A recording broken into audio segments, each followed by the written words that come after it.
Chapter 5. A hush of incense filled the air, accompanied by the distant thump of two low drums like approaching hoofbeats and the winding melody of a flute. Louie Gold. Pepper materialized within the lordly house. No footsteps announced him, only a swirl of violet mist coalescing into his tall, maned figure. The marble floors caught the torchlight like scattered coins, gleaming under his gaze. This wasn't just any gathering. It was one of those legendary freak-offs whispered about in the shadowed corners of the realm, lavish, no-holds-barred revelries that mirrored the infamous parties thrown by figures like the notorious P. Diddy in the mortal world. Here, in this enchanted estate, the elite converged. Dozens of celebrities from the magical arts, singers whose voices could charm dragons, actors who shapeshifted for the grand stages of elven theaters, mingled with politicians scheming alliances between kingdoms, and even religious figures, high priests and shamans who preached purity by day but indulged in the forbidden by night. Easily 100 or more souls attended these nights, drawn by the promise of excess, power plays hidden behind masks, and pleasures that blurred the lines between sin and sorcery. Two attendants approached, cloaked and hooded, their voices smooth as silk threaded with smoke. "You have arrived, my lord," the first said, bowing low. "The rule stands. Leave all outside and wear only the mask within." Louis regarded them mildly. "What's the count inside?" "The ratio, maidens to sirs and sirs to maidens." The second attendant smiled beneath her gauze veil. "Our maidens come from every walk and every province. The sirs wander likewise. This cup, or any from which company drinks, is offered to many hands. To join, you must make yourself the same." He pondered for a heartbeat. 2. Memories flickered, past hustles and similar dens of vice, where one wrong move could unravel everything.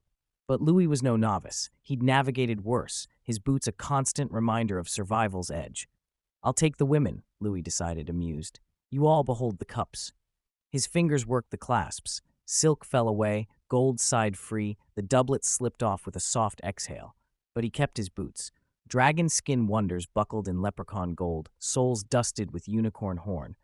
Tucked inside were little pouches and aftermate powders, trifles that had saved him on nights far darker than this. In a world where magic and mischief intertwined, these weren't just footwear. They were his lifeline, packed with enchantments that could turn the tide of any trouble. The attendants stiffened. "You must remove them," the first insisted. "As long as it takes to unhouse these boots, dear as a king's ransom, paid in rarest dust. It would take me to turn your bones to wind," Louis replied pleasantly, but with a deadly edge. "And like the wind, you'd be forgotten, yet felt in horror and haste." A tremor ran through them, like a cold finger tracing their spines, but their faces remained composed. Everyone knew Louis's power, his past as potent as his present, tales of battles won with wit and wizardry, enemies scattered like leaves in a gale. They offered the mask. He placed it on his face, and at once his hair straightened, falling past his shoulders in a dark, lustrous sheet, his beard sleek to a glossed imperial point. A whisper of glamour laid every stray hair flat as lacquer, and his skin took on an anointed shine, as if oiled by some hidden royal hand. His body gleamed under the lights, muscles defined and inviting, a hot vision that turned heads even in a room full of enchantments. Louis glanced at his palms and the gleam on his knees. A touch much, perhaps. Yet, let us begin. The doors, guarded by two men, peeled open like a curtain drawn by invisible hands, revealing murmurs and heat. Bongos and deep drums pulsed slow as a hunting cat, flutes wound like vines, hungry laughter hushed the air. The inner hall shimmered like a luxurious lounge straight out of a high roller's dream. Plush velvet cushions lining the walls, golden chandeliers dripping with crystal that refracted light into rainbows, and servants gliding with trays of exotic elixirs that sparked with magic. At its heart lay not mere water, but a pool of clear oil, slick and shimmering, where all kinds of men and women slipped, slid, and ground against one another in a hypnotic frenzy. Bodies glistened under the oil's embrace, laughter mixing with moans as elves tangled with humans, fairies with trolls, politicians shedding their robes to join celebrities in the grind, religious figures whispering prayers between heated breaths. The oil made every movement sensual and chaotic, a hot, slippery playground where inhibitions dissolved like mist at dawn. Masked maidens and sirs abounded, mermaids with salt-bright shoulders, elf women with brows jeweled like constellations, goblin ladies whose gold chains rang tiny bells, wolf maids with midnight curls, each a secret, each an invitation, bodies curved and inviting, skin tones ranging from deep ebony to golden warmth, moving with hypnotic grace. Louis stepped in, the oil lapping at the embroidery of his purple and gold boots without staining them, thanks to their enchantments. Hands reached out, curious touches from admirers of all sorts, and he slid between them like a blade through silk, smiling with a saint's patience and a sinner's appetite. As he waded deeper into the lounge, a group of male trolls, elves, and fairies eyed him appraisingly, one troll brushing a hand along his arm in a subtle test, an elf leaning in with a flirtatious whisper to gauge his interest. But Louis was a ladies' man through and through. Funny how the realm's assumptions clashed with his unyielding vibe. He chuckled softly, shaking his head with a playful "Ah, not my flavor, fellas," and kept moving, his focus unwavering. Then, two female creatures caught his eye, drawing him like magnets in the midst of the revelry. One was a black-skinned dark elf, her ebony form sleek and powerful, eyes glowing with an inner fire that promised thrilling depths.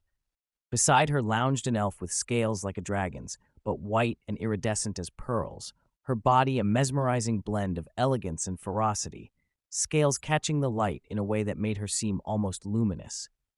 Louis smirked, a spark of amusement and heat in his gaze. These two were the wow factor in a sea of temptations. He walked over, boots clicking confidently on the oil-slicked edges, and sat between them on a plush divan, his presence commanding yet charming. "Ladies," he said with a grin, "mind if I join the view? This party's got nothing on you two."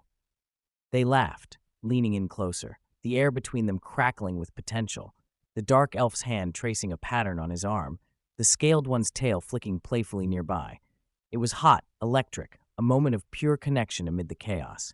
From behind a deeper VIP veil, a shimmering barrier of enchanted silk that separated the elite of the elite, Lord Diddler reclined on his gilded dice, observing the scene with a mix of boredom and calculation.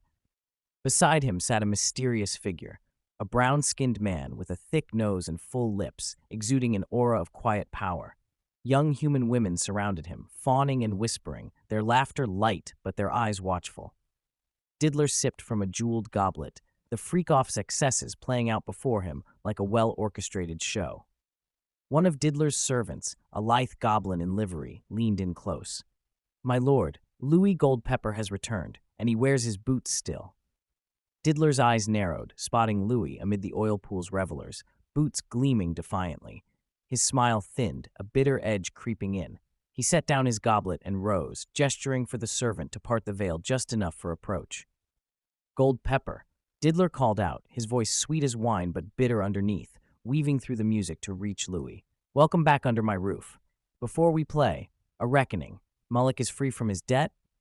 Louis turned from the two enchanting women, his smirk fading to a cool composure. "Yes," he replied, unmoved. "Mullock is freed from your debt. The ledger's clear." Diddler's expression twisted into a sneer. "Then I guess you're taking his place. The boots, or a fairy.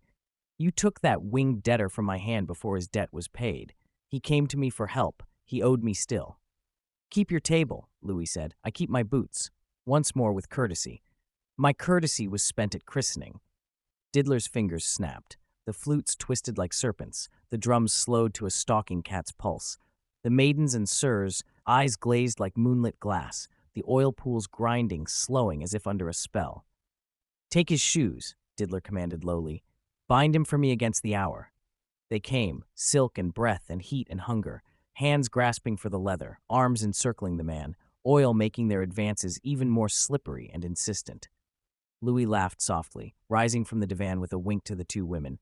"Ease from my boots, doves."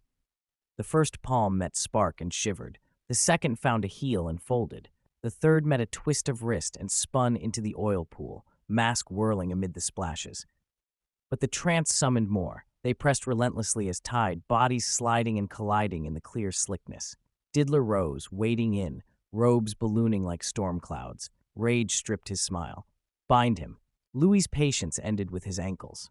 Click, click. The boots responded, violet light threading through the oil, his left heel cracking a hidden pouch, loosing silver powder in a faint veil of aftermate scent. Nearest mask stuttered, spells faltered, hands forgot their grip, the oil now a comedic hazard as figures slipped away in confusion. Diddler lunged. Louie slipped. An elbow caught a throat, a knee unseated breath, a hooked heel laid a captor gently in the drink. Chains sang, goblets broke like sunrise, silk tore with sighs blending pleasure and pain. Louis moved as if music were his kin, each strike a note, each dodge a verse, the oil adding a thrilling, funny layer of slips and near misses. Diddler's ringed hand snatched at an ankle, the boot spat light and heat. Flesh hissed, gold blackened. A second snap cracked the air, more bodies surged, and Louis finished it. One royal boot kissed the bridge of Diddler's nose with a serpent's crown. A timber split crack echoed, the thud of a lord unthroned followed, his body splashing into the oil. Lord Diddler floated white-eyed as a drowned lily. His thralls lay strewn in the oil pool, unbound and breathless with confusion, the once grinding revelry now a tangled mess of bewildered limbs.